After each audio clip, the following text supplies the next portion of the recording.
کیا آپ نے کبھی سوچا ہے کہ اللہ نے کائنات 6 دنوں میں کیوں بنائی، جبکہ اللہ تعالیٰ چاہتے تو صرف کن فیکن کہہ کر فوراً سب کچھ پیدا کر سکتے تھے۔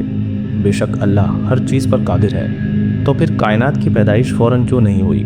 قرآن پاک میں بار بار 6 دن کا ذکر کیوں آتا ہے؟ شاید یہ اس لیے ہے کہ ہم سوچیں اور غور و فکر کریں۔ زمین پر ایک دن اس کی گردش سے ڈیفائن ہوتا ہے، لیکن اللہ تو کائنات سے بالا ہے۔ سورہ السجدہ آیت نمبر 4 میں اللہ تعالیٰ فرماتا ہے، وہی اللہ ہے جس نے آسمانوں اور زمین کو اور جو کچھ ان کے درمیان ہے 6 دنوں میں پیدا کیا اور پھر عرش پر استوا فرمایا۔ نبی سلیمان علیہ السلام نے بیان کیا کہ جب کچھ بھی نہیں تھا تو صرف اللہ تھا، پھر اس نے پانی کے اوپر اپنا تخت بنایا، پھر لوح محفوظ میں ہر چیز کا ہونا طے کیا اور پھر آسمان و زمین کو پیدا کیا۔ اس کا مطلب ہے کہ یہ 6 دن زمینی دن نہیں، عرش کے دن ہے۔ اور آئنسٹائن کی تھیوری آف ریلیٹیوٹی کے مطابق وقت بھاری چیزوں کے قریب سلو ہو جاتا ہے، جتنا زیادہ ماس اتنا سلو وقت، جیسے کہ بلیک ہول یا کسی میسو سٹار کے پاس۔ اللہ کا عرش جو عظیم فرشتوں کے ذریعے اٹھایا گیا ہے، وہ 7 آسمانوں سے بھی پرے ہے اور بے حد بھاری ہے۔ تو سوچئے کہ وہاں وقت کس قدر آہستہ گزر رہا ہوگا زمین کے مقابلے میں۔ سائنس کے مطابق کائنات تقریباً 13.8 بلین ایئرز پرانی ہے۔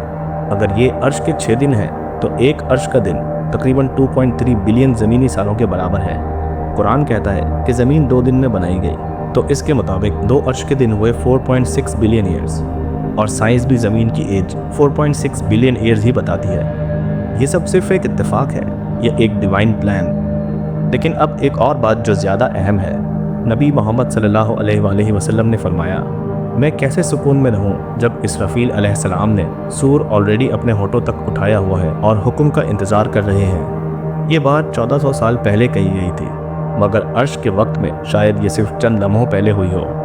اگر 6 دن کریشن کے لیے تھے تو کیا 7واں دن قیامت کا ہو سکتا ہے؟ کیا ہم وقت الہی کے کنارے پر ہیں؟